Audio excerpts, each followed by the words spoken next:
La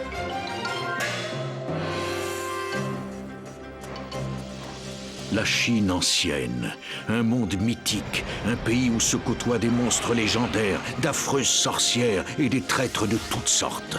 Tripitaka, le moine érudit, et le singe, son protecteur, y entreprennent un périlleux voyage à la recherche des célèbres livres de la sagesse. Le pourceau et Torrent se joignent à eux et nos 4 compagnons poursuivent leur périple à travers un monde magique et étrange. Ils connaissent de dangereuses aventures et croisent de redoutables adversaires au cours de la mission qu'ils ont entreprise au nom de l'empereur de Chine et de son peuple.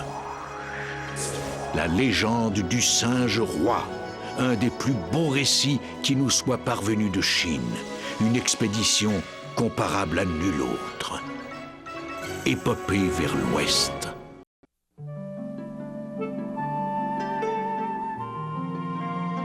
Tripitaka et ses compagnons continuaient leur voyage vers l'ouest quand ils passèrent non loin de la grotte aux nuages de braise où vivait la petite peste rouge, un petit garçon méchant et gâté qui en avait assez de s'amuser avec ses jouets. Ça y est, je sais, je vais demander au maître des montagnes de m'apporter un vrai cheval. J'en ai assez de mes jouets. Et toi, va me chercher un cheval. Il n'y a pas de chevaux par ici, c'est impossible. Dans ce cas-là, je vais monter sur ton dos. Mon cher enfant, je suis le maître des montagnes. Ma dignité ne permet pas ce genre de comportement. C'est fini, maintenant c'est moi le maître, et toi tu es mon cheval. Mais voyons... Je suis prêt à te monter dessus, dépêche-toi, mets-toi en position. J'ai bien réfléchi, et cette idée ne me plaît guère. Je m'en fiche, mets-toi à 4 pattes et que ça saute. Je proteste catégoriquement. Si j'étais vous, je ferais ce qu'il dit. Ce que la petite peste rouge demande, elle l'obtient toujours. Ça suffit, je vais finir par me mettre en colère. Oh, désolé de vous avoir fait attendre, maître. C'est parti, allez, cheval, avance. Vas-y, allez, je suis sûre que tu peux aller plus vite que ça. Avance. Pendant ce temps, une sentinelle courait à perdre haleine vers la grotte aux nuages de braise. Elle apportait une grande nouvelle. Petit maître, 4 pèlerins se dirigent par ici. Je vais en capturer un, ou même les 4. La petite peste rouge se tenait en si haute estime, tout en méprisant prodigieusement les autres, que l'idée de capturer des voyageurs pour en faire ses jouets lui paraissait tout à fait normale. Tripitaka, Petit Singe et leurs amis se dirigeaient tout droit vers un traquenard. Non. Ah! Attendez. Vous avez entendu? On dirait un enfant qui crie. Non, maître, c'est juste un oiseau. Grâce à Petit Singe qui avait senti que quelque chose ne tournait pas rond, Tripitaka et ses compagnons avaient évité le piège qu'on leur avait tendu. Ils vont me le payer. La petite peste, qui n'abandonnait pas facilement, décida de leur tendre un autre piège en utilisant une tactique légèrement différente. Oh, aïe, au secours, venez m'aider, je me suis tordu la cheville, je peux plus marcher. Oh! Attendez, c'est encore cette voix. Oui, et c'est pas un oiseau. Mais si, enfin, je vous dis que c'est un oiseau. Et c'est un genre de corneille qui imite le bruit d'un enfant qui crie.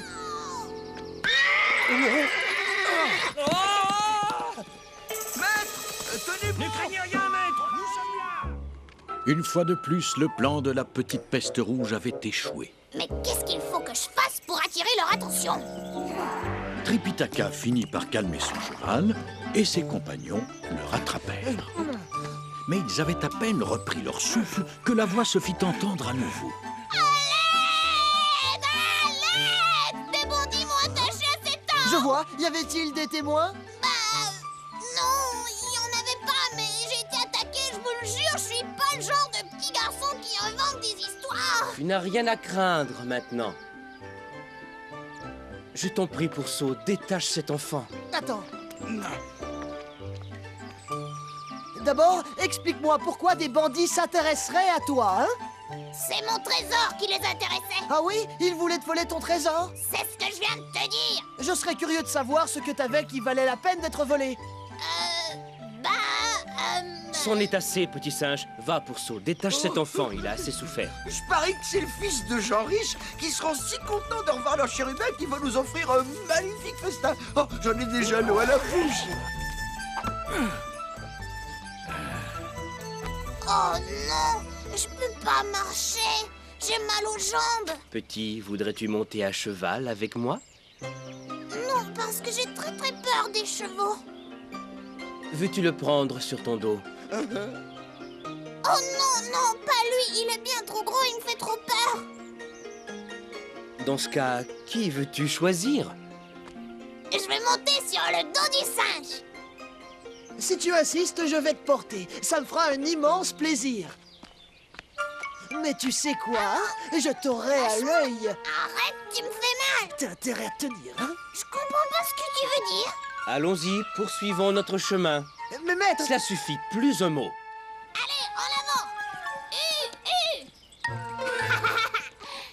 Eh, dis donc, tu sais que t'es pas très confortable. T'es Tu trop vas te taire, maigre. oui. J'ai un caillou dans ma chaussure. Bien, mais ne prends pas trop de retard. J'en ai assez, laisse-moi descendre. En un clin d'œil, la petite peste rouge disparut. Soudain, une étrange brume rosée commença à se répandre dans la forêt. Puis tout à coup, elle se rassembla pour former un petit tourbillon rouge qui devint de plus en plus puissant. Tripitaka fut emporté dans les airs par le tourbillon qui s'élança vers le ciel et disparut. Pourceau! Pourceau, réveille-toi! Allez! C'était quoi, cette chose rouge? Calme-toi, mon grand, on va retrouver ton maître. J'ai bien vu une chose rouge l'emporter dans les airs. Eh oui, depuis le début, je savais que ce sale gamin mijotait quelque chose. Le gamin? Qu'est-ce que tu racontes? Alors là, tu fais fausse route. Ah, tu penses? Étant donné que vous ne me croyez pas, je vais convoquer l'esprit des montagnes de cette région pour lui demander ce qu'il en pense. Esprit des montagnes, apparaît! Et je suis le maître des montagnes. Que puis-je faire pour toi? On cherche un sale garnement. Il y en a un dans la grotte des nuages de Brèche. Tu parles d'un nom, ça n'a pas l'air très accueillant. Avant l'arrivée de la petite peste rouge, c'était tranquille. C'est qui au juste, cette petite peste rouge? C'est l'enfant le plus mal élevé, le plus méchant que l'on puisse imaginer. Et il n'a aucun respect pour les anciens. Mais enfin, d'où vient ce petit vaurien? Et qui sont ses parents? Sa mère, la princesse à l'éventail de fer, est plutôt maligne et sournoise. Quant à son père, c'est le seigneur Taurus. C'est un de mes vieux amis. Ah. Je suis beaucoup plus rassuré maintenant. Quand ce schnappant apprendra que je suis un ami de longue date de son père, il acceptera de nous rendre Tripitaka. Et avec un peu de chance, il nous demandera de rester à dîner. Il n'y a qu'une manière de le savoir. Allons-y, Pourceau. T'as plutôt l'air féroce pour un petit garçon. Qu'est-ce que vous voulez? On est venu chercher notre ami. Alors, vous pensez que je vais vous donner mon prisonnier juste parce que vous le demandez? Si j'étais à ta place, moi, c'est ce que je ferais. D'autant plus que je suis un vieil ami de ton père, le seigneur Taurus. Ce qui fait qu'on est pratiquement de la même famille. Bon, je vous fais une proposition. Dis toujours, on t'écoute. J'aimerais qu'on fasse une lutte. Tu voudrais lutter? Contre qui? Contre vous, je gagne, je le garde, je perds, je le rends. Qu'est-ce que t'aimerais? Je veux un bras de fer.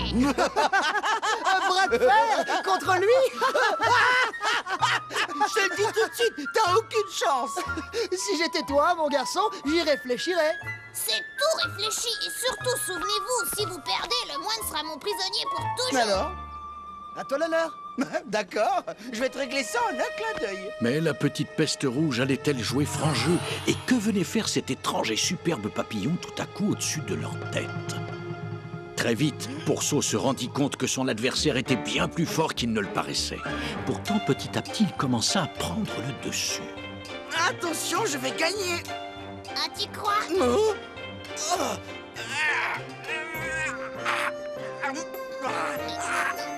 À ce moment crucial, le papillon vint virevolter entre eux. Une seconde de distraction et... C'est toi qui as perdu. Moi, j'ai gagné, je suis le plus fort. Ne fais pas une tête pareille.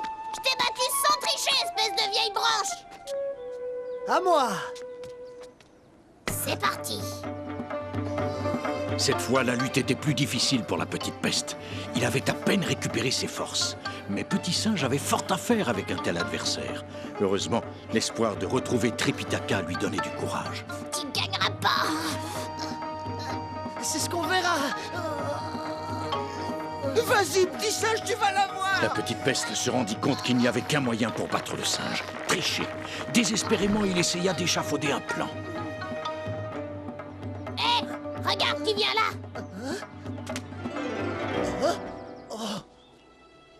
Si c'est la bagarre que tu cherches, fallait le dire.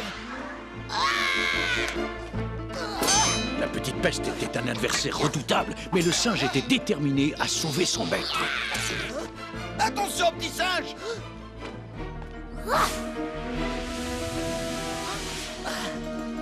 Il lance ses jouets. Et voilà qui pique sa crise comme un bébé. Mais la petite peste rouge avait plus d'un tour dans son sac. La même brume rose qui était apparue dans la forêt ondoyait cette fois vers le singe. Au lieu de former un tourbillon, elle se transforma en une corde magique qui s'enroula autour de Petit Singe, le maintenant pieds et poings liés. Cependant, la victoire de la petite peste fut de courte durée. Qu'est-ce que c'est? Il ne lui restait qu'une solution.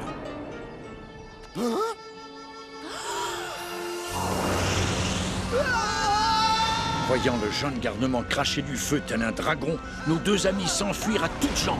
La petite peste avait gagné la partie. Vive Longue vie à la petite peste rouge. La petite peste rouge était persuadée que Tripitaka resterait pour toujours son prisonnier. Mais heureusement, Petit Singe, Pourceau et Torrent n'avaient pas encore dit leur dernier mot.